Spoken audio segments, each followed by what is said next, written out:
The Cold War was a war between the Soviet Union and the US. However, it was more of an argument than a war.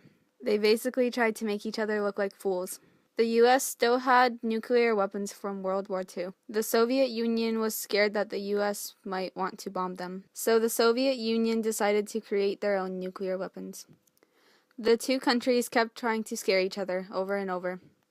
This was when Truman decided to create the Truman Doctrine. The Truman Doctrine helped the European countries fight the communist countries.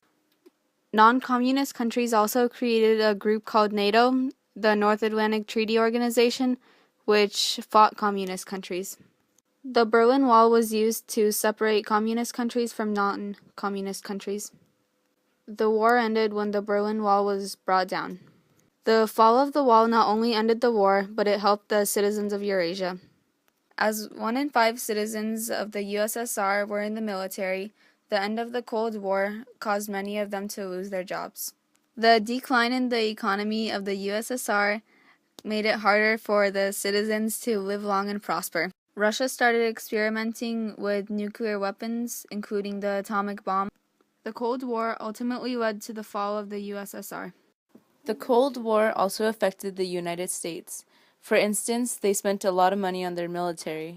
It also caused a fear of communism in America. The fear of communism caused the United States to become involved with wars such as the Vietnam War and the Korean War. The war also allowed the U.S. to become the most dominant superpower. During the Cold War, the United States and the Soviet Union engaged in a competition to see who had the best technology in space. This included such events as who could put the first manned spacecraft into orbit and who could be the first to walk on the moon. The space race was considered important because it showed the world which country had the best science, technology, and economic system.